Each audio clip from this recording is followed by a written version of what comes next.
What is the status of India renewable energy sector? India के renewable energy sector का क्या status है? Why in news?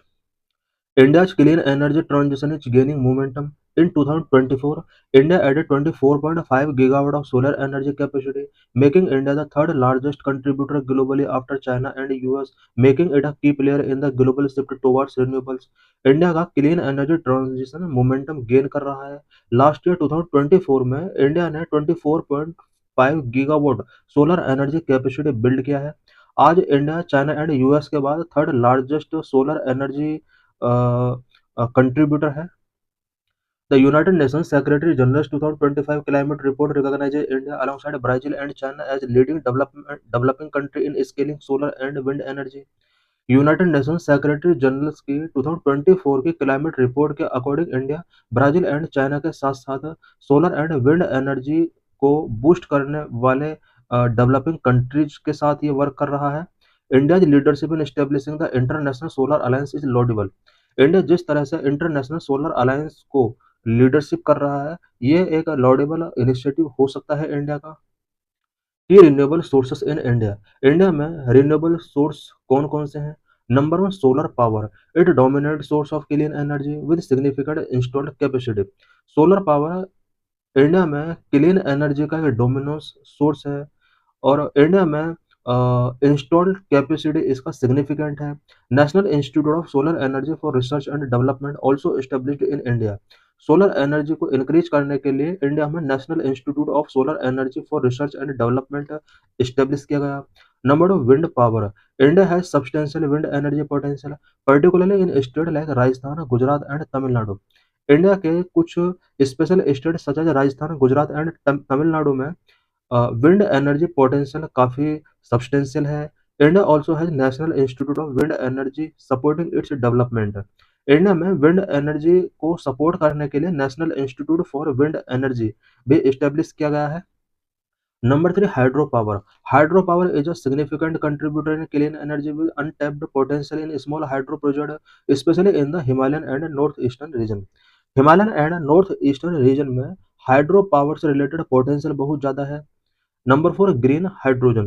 It is an emerging area with plans to integrate surplus renewable energy for its production. India में green hydrogen का production भी एक emerging area है और इसके थ्रू रिन्यूएबल एनर्जी को काफी बूस्ट किया जा सकता है। India's renewable energy sector. India's renewable energy sector has grown significantly, exceeding 200 gigawatt of total renewable capacity. India में रिन्यूएबल एनर्जी सेक्टर सिग्निफिकेंट तरीके से ग्रो कर रहा है। Total renewable energy sector capacity का 200 गीगावाट इस्टेब्लिश कर चुका है।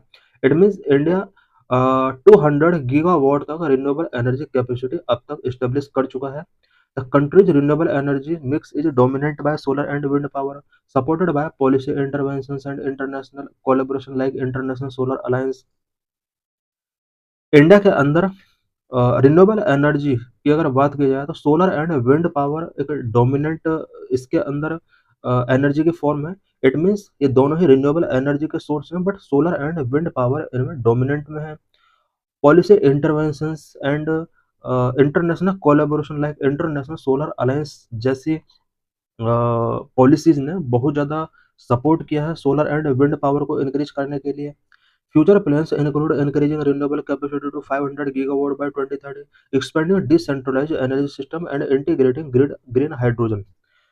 इंडिया का रिन्यूएबल एनर्जी सेक्टर का जो फ्यूचर प्लान है वो ये है कि 2030 तक रिन्यूएबल एनर्जी कैपेसिटी को 500 गीगावाट तक हमें इंक्रीज करना है। साथ ही एनर्जी सिस्टम को डिसेंट्रलाइज करना है एंड ग्रीन हाइड्रोजन को इंटीग्रेट करने के लिए भी फ्यूचर में वेरियस इनिशिएटिव्स टेकिंग किए जाएंगे। Key achievement and milestone of India. Renewable energy sector में इंडिया के क्या क्या अचीवमेंट रहे हैं? Number one, 50% non fossil fuel capacity. As of July 2025, non fossil fuel sources account for 50% of India total installed capacity. India की total installed capacity जो है वो 484.8 गीगावाट है, but non fossil fuel sources का जो इसमें रोल है वो 50% तक हो चुका है। नॉन फॉजिल फ्यूल के लिए हमारे इंडिया में 242.8 गीगावाट तक कैपेसिटी बिल्ड हो चुका है। Number of global standing. India ranks fourth globally in overall renewable energy capacity and third in solar power capacity. Overall renewable energy capacity के हिसाब से इंडिया फोर्थ रैंक पर है। सोलर पावर कैपेसिटी के हिसाब से इंडिया पूरे वर्ल्ड में थर्ड रैंक पर है। Number three, significant growth. Solar capacity has been increasing rapidly, increasing by over 39 times from 2.82 gigawatt in 2014 to 110.9 gigawatt by June 2025। India में सोलर एनर्जी कैपेसिटी रैपिडली तरीके से इंक्रीज हो रही है और 2014 के कंपेयर में 2025 में 29 टाइम्स तक इंक्रीज हो चुका है। 2014 में इंडिया के अंदर 2.82 गीगावाट कैपेसिटी थी, जबकि 2025 में 110.9 gigawatt energy capacity, solar energy capacity हमारे यहाँ पर इंक्रीज हो चुकी है। Future outlook of India. Number one, 500 gigawatt target. India aims to surpass 500 gigawatt of non-fossil fuel energy capacity by 2030। India का 2030 का जो एम है वो non fossil fuel energy capacity को बिल्ड करना है और 500 गीगावाट तक इसको लेकर जाना है। Number two, decentralisation systems, expansion of grid, solar micro grids and solar irrigation pumps for enhanced rural energy access. Number three, integrated solutions. India aims to focus on smart grids, pumped hydro, and battery storage to manage renewable energies variability. Number four, urban integration. Initiative to promote rooftop solar and wind turbines in urban areas. Urban areas में rooftop solar and wind turbines को promote करने के लिए India in future initiative taking करेगा। Several initiative taken by Indian government to address climate. Climate से address करने के लिए गवर्नमेंट ऑफ इंडिया के द्वारा क्या क्या इनिशिएटिव्स टेकिंग किए गए हैं। Number one, national action plan on climate change, NAPCC, launched in 2008। The NAPCC identified 8 national missions to promote understanding of climate change, adaptation and mitigation, energy efficiency and natural resource conservation। NAPCC India में 2008 में launch किया गया था। NAPCC के under 8 national missions को identify किया है जो कि climate change, adaptation and mitigation, energy efficiency, natural resource conservation को अंडरस्टैंड करने के लिए एक इम्पोर्टेंट रोल प्ले कर सकते हैं। Number two, state action plan on climate change, SAPCC। Under the SAPCC, states are required to develop their own action plan. SAPCC के under सभी स्टेट को क्लाइमेट चेंज से फाइट करने के लिए अपने खुद के प्लान यहाँ पर डेवलप करने के लिए मैंडेटरी किया गया है। As of 2022, 33 states and UTs have prepared their SAPCCs. However, the implementation and monitoring of these plans remain a challenge। 2022 तक अबाउट 33 स्टेट एंड यूटीज ने अपने SAPCC प्रिपेयर किए, बट इसके इम्प्लीमेंटेशन से रिलेटेड, मॉनिटरिंग से रिलेटेड चैलेंज अभी भी continue बने हुए हैं। Number three, climate change research and knowledge network. The government has supported various research initiative and knowledge network to enhance understanding of climate change impacts and responses. Government ने climate change impacts and response को understand करने के लिए या understanding को enhance करने के लिए various research initiative and knowledge network establish किए हैं। These include the National Network Program on Climate Change Modeling, Aerosol and Coastal Vulnerability।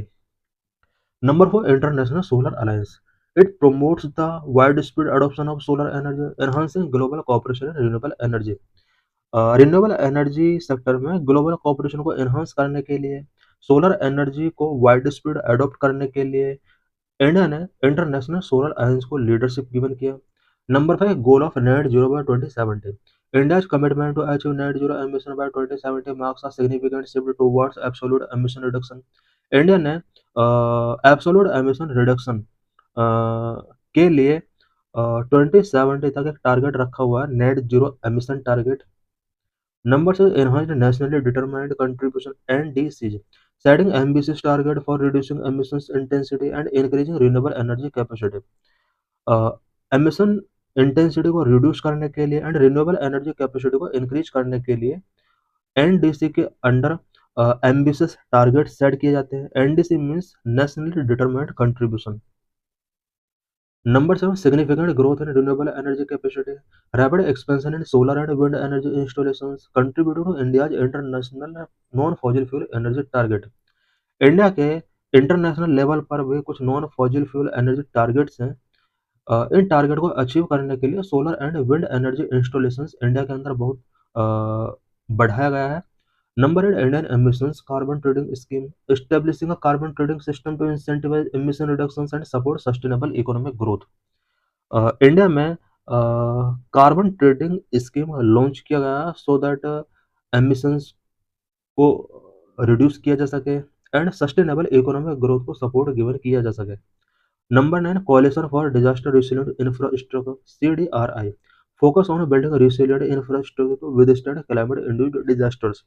Climate induced disasters के साथ विद स्टैंड करने के लिए इंडिया में रेसिलिएंट इंफ्रास्ट्रक्चर बिल्ड किया गया। Number 10, green development pact under G20 presidency, integrating green development principles into global economic practices, showcasing India's leadership in sustainable development। Global economic practices में green development principles को integrate किया गया। It means यहाँ पर G20 presidency जो India ने किया, इस G20 प्रेसिडेंसी के ड्यूरिंग इंडिया ने ग्रीन डेवलपमेंट पैक्ट यहाँ पर साइन किया। Issue of fossil CO2 emissions, fossil CO2 emissions से रिलेटेड क्या क्या इशू है। Global fossil CO2 emissions increasing year by year. In 2024 global CO2 emissions were increased by 0.8% compared with 2023.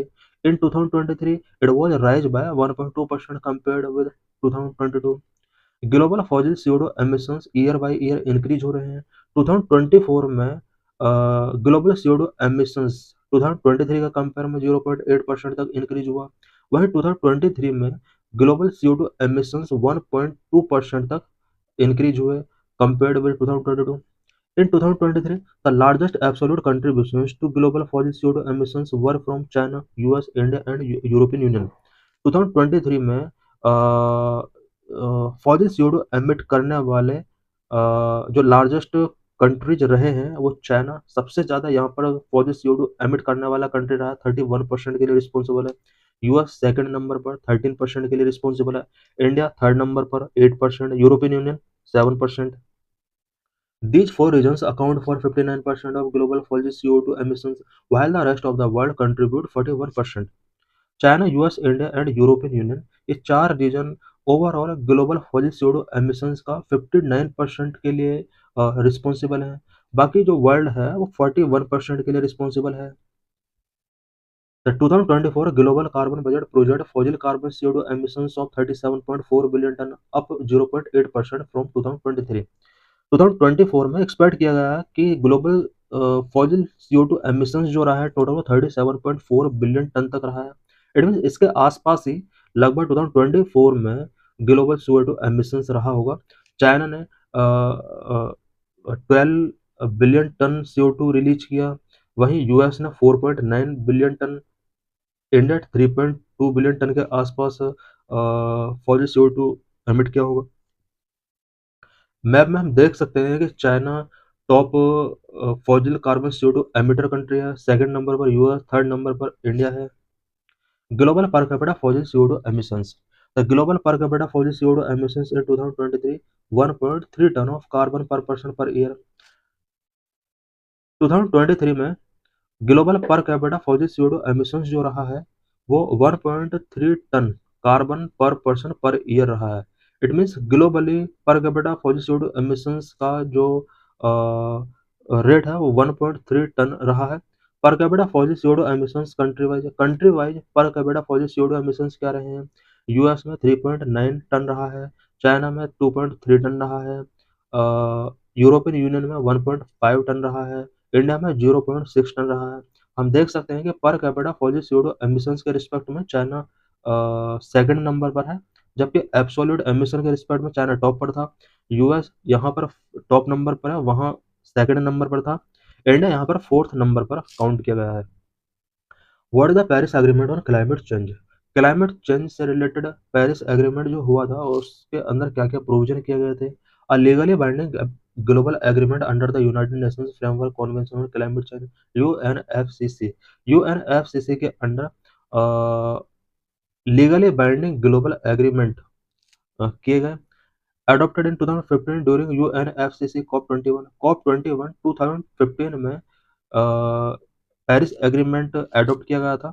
It aims to combat climate change and limit global warming to below 0 2 degree Celsius above the pre-industrial level, with an ambition to limit warming to 1.5 degree Celsius.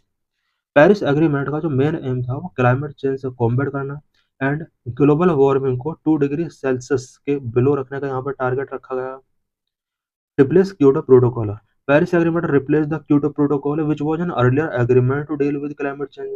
Paris agreement ने Kyoto protocol को replace किया जो कि earlier climate change को deal करने के लिए एक एग्रीमेंट था। set out a framework for countries. The Paris Agreement 2015 set out a framework for countries to work together to reduce greenhouse gas emissions, adapt to the impact of climate change, and provide support to developing countries in their efforts to address climate change. Paris agreement जो 2015 में हुआ था, इसने green house gas emissions को reduce करने के लिए सभी कंट्रीज को टुगेदर वर्क करने के लिए फ्रेमवर्क सेट किया। साथ ही क्लाइमेट चेंज के इम्पैक्ट को विदस्टैंड करने के लिए एंड डेवलपिंग कंट्रीज के लिए डेवलप्ड वर्ल्ड को सपोर्ट गिवन करने के लिए यहाँ पर कुछ इनिशिएटिव टेकिंग किए गए। एनडीसीज क्या होते हैं? As per Paris agreement each country is required to submit and update their NDCs in every 5 years outlining their plans for reducing greenhouse gas emissions and adapting to climate change. NDCs are pledges made by all countries to reduce their greenhouse gas emissions and to adapt to the impact of climate change. NDCs countries के द्वारा made किए गए self please हैं जो कि अपने अपने countries में ग्रीन हाउस गैस के एमिशंस को रिड्यूस करने के लिए यहाँ पर एक टारगेट सेट करने होते हैं। इसके अंदर पेरिस एग्रीमेंट में एनडीसीज यहाँ पर फिक्स किए गए और ये प्रोविजन किया गया है कि सभी कंट्रीज अपने एनडीसी को एवरी 5 ईयर में अपडेट करेंगे एंड जो भी टारगेट है वो सबमिट करेंगे so that green house gas emissions को रिड्यूस किया जा सके एंड क्लाइमेट चेंज के साथ एडप्ट किया जा सके।